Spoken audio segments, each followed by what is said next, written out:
వరకు మీరు రకరకాల గోల్డ్ ఫ్లేక్ సిగరెట్లు ఎన్ని? ఒక వ్యక్తి కంఠం అనుకరించడం వెనుకున్న టెక్నిక్ ఏమిటంటే ఆ వ్యక్తి కంఠానికి మూలబీజను ధ్వనేదో తెలుసుకుంటే చాలు ప్రపంచంలో ఎవరినైనా అనుకరించడం సాధ్యం. ఉదాహరణకి స్వర్గీయ ఎన్టీ రామారావు గారు. ఏ దేశమేగినా ఎందు కాలిడినా పొగడరా నీ తల్లి భూమి భారతిని అన్నాడు.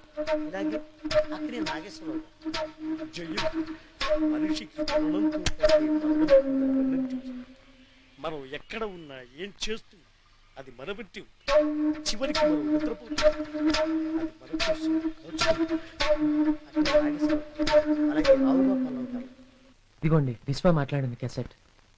మీరు ఎలాగైనా నాకు హెల్ప్ చేయాలండి. తీసుకోండి. వద్దండి, మీరు ఆమెకు చేయబోయే సహాయం ముందు మీరు నన్ను చేయమని అడిగిన సహాయం పెద్దదేం కాదు. అయినా డబ్బు తీసుకుని చేస్తే సహాయం ఎలా ఉంది? డబ్బు కోసం స్టేజీ ఎక్కి మిమిక్రీ పేరుతో 4 రకాల గొంతులు మార్చి 4 డబ్బులు సంపాదిస్తున్నాను. నా టాలెంట్ ఒక అమ్మాయిలో ఆశను బతికించడానికి ఉపయోగపడుతుందంటే నాకు అంతకంటే ఆనందమే ఉంది. నాకు ఇది ఒక మంచి అవకాశం. మీ పనైనట్లే, వెళ్ళిరండి. వస్తానండి. మంచిది, థ్యాంక్ యూ.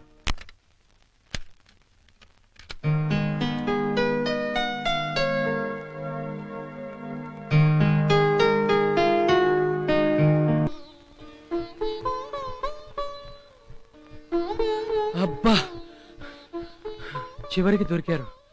ఏంటండి మీరు? మీ పాటికి మీరు ఇల్లు తాళం వేసుకుని వచ్చేసారేంటి? మీకోసం ఊర్లో ఉన్న గుళ్ళన్నీ తిరిగి వచ్చాను. మీరేమో ఇక్కడ వినాయకుడు మొక్కుతున్నారు, నేనేమో అక్కడ శివుడికి మొక్కుని వచ్చాను. ఏదైనా తండ్రి కొడుకులు ఇద్దరు ఓ మంచి శుభవార్త చెప్పబోతున్నారు.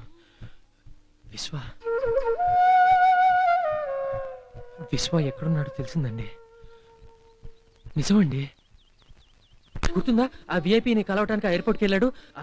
ఆ విఐపితో ఏదో బిజినెస్ మాట్లాడుతున్నప్పుడు ఆడికి ఏదో వచ్చిందటండి. సడన్ గా కింద పడ్డాడంట. పాపం చాలా సీరియస్ అయిందంట. పక్కన కూడా ఎవరు లేరు. ఒంటరిగా ఫ్లైట్ లో ఎలా పంపించమని మనోడు తనతో పాటు తప్పనిసరి అమెరికాకు వెళ్లాల్సి వచ్చిందండి. అమెరికాకి వెళ్ళాక కూడా చాలా సార్లు మీకోసం మన ఇంటికి ఐఎస్టీ ట్రై చేశాడంట. అది దొరకలేదు పాపం. లక్కీగా ఈ రోజు బ్రహ్మన్ నంబర్ గుర్తుకొచ్చి వెంటనే ఫోన్ చేసి నాతో మాట్లాడాడండి. ఇప్పుడే మీతో మాట్లాడాలన్నాడు. మీతో మాట్లాడే వరకు తనకి మనశ్శాంతి ఉండదని చెప్పాడు. మిమ్మల్ని మన ఇంటి ఫోన్ దగ్గర వెయిట్ చేయమన్నాడు. ఓ అరగంట తర్వాత మీతో మాట్లాడటానికి మళ్ళీ చేస్తాడు. వెళ్దామా? పదండి. ఎస్.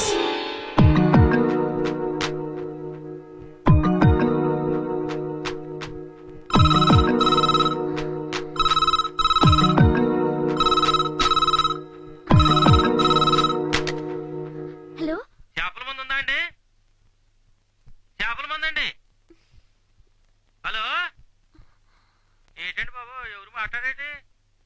హలో, చేపల మంది ఉందా అండి? పురుగుల మంది ఉంది, తిని చేస్తావా? ఫోన్ బెటరా.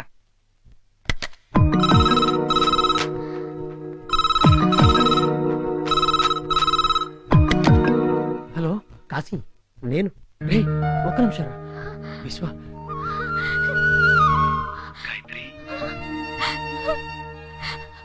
ఏమి పేరండి? వెంటనే బయలుదేరి వచ్చేసేయండి. నాకు ఇక్కడ చాలా భయంగా ఉంది. అన్నయ్య వదిన నన్ను వదిలి ఎక్కడికో వెళ్ళిపోయారు. ప్లీజ్ వచ్చేయండి, వచ్చేయండి. ఏంటి గాయత్రి మరీ చిన్నపిల్లలా? ఊరుకో. అసలు నేనే పరిస్థితుల్లో అమెరికా వెళ్ళానో నీకు కాసే చెప్పాడు కదా. వారం రోజుల్లో బిజినెస్ పని పూర్తవుతుంది. అదైపోగానే చాలా పెద్ద అమౌంట్ చేతికి వస్తుంది. దాంతో హాయిగా కారు బంగ్లా కొనుక్కోవచ్చు, హ్యాపీగా బతకొచ్చు. నాకు కారు బంగ్లా ఏమొద్దు, మీరు కావాలి. మీరు చూపించే ప్రేమ అభిమానం కావాలి. దయచేసి తొందరగా వచ్చేయండి, వచ్చేయండి ప్లీజ్. అలాగే, వీలైనంత త్వరగా వస్తాను. రాగానే పెళ్లి, పెళ్లి కాగానే హనీమూన్. హనీమూన్ ఎక్కడికి వెళ్ళాలో నువ్వే డిసైడ్ చేయి. Okay my sweet heart. పిల్ల రబ్బర్ బొమ్మలా ఉంది. దీన్ని ఏదో రకంగా డీల్ చేసి లైన్ లో పెట్టారంటే హ్యాపీగా లైఫ్ లో సెటిల్ అయిపోవచ్చు. ఏంటి మీలో మీరు ఏదో మాట్లాడుకుంటున్నారు? ఏవండి, మీకు విషయం గుర్తుందా? ఏంటి? అదేనండి, నన్ను పెళ్లి చూపులు చూడ్డానికి వచ్చారే ఆ విషయం. ఇప్పుడు నా పేరు మీరు మార్చారు.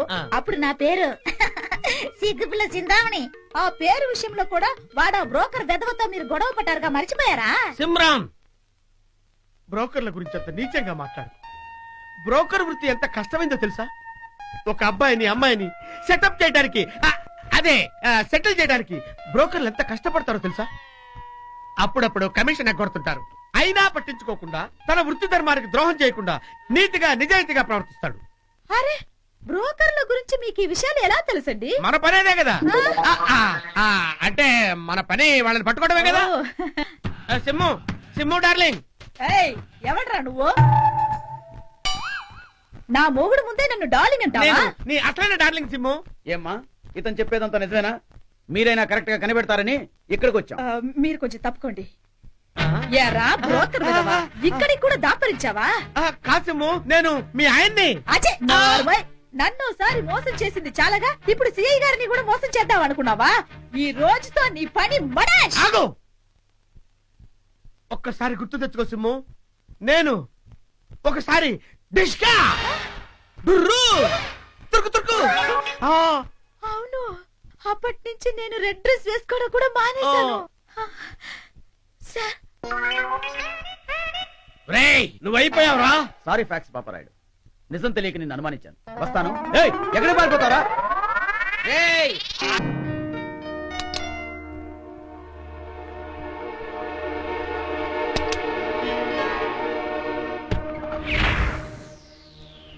ఎవరు కావాలి? కాశీ ఎక్కడా? ఆయన ఇంట్లో లేరు, బయటికి వెళ్ళారు. ఆయన అంటున్నావు, నువ్వు వాడి పెళ్ళానివా? కాదు. అంటే ఉంచుకున్న దానివా? మర్యాదగా మాట్లాడండి. ఆయనతో ఏదైనా పనుంటే ఆయన వచ్చాక రండి. వెళ్ళండి. పెళ్ళానివి కాదు, ఉంచుకున్న దానివి కాదు. అసలు వాడికి నీకు సంబంధం ఏంటే? వాడెక్కడా? 4 రోజుల క్రితం కాశీ ఓ అమ్మాయిని తీసుకొచ్చాడు. అదేదే? మరుసటి రోజు పొద్దునే వెళ్ళిపోయింది. పోతే పోయిందిలే. పిత్త పరీక్ష కోసం వస్తే కొరమీ నువ్వు దొరికావు. పదా ఎక్కడికి? స్టేషన్ కి. బ్రోతల్ కేసులో నిన్ను అరెస్ట్ చేస్తున్నాను. వారెంట్తోనే వచ్చాలే. నేను అలాంటిదని కాదండి. ఆ మాట కోర్టులో చెప్దు గాని పదా. పతివ్రతలా పెద్ద పోజు కొడుతున్నావు. ఏం తప్పు చేసిందని ఆ పిల్లని అట్లా లాక్కెళ్తున్నావు? నీకేంటే చెప్పేది? అడుదక్క. ఇదేం అడవి కాదు, మనుషులు ఉండే చోటు. కాసే ఉన్న ఇంట్లో ఉన్నంత మాత్రాన ఆ పిల్ల సెడదైపోతుందా?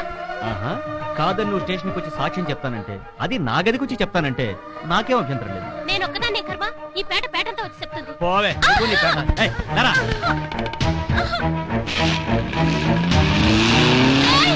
ఆగరా!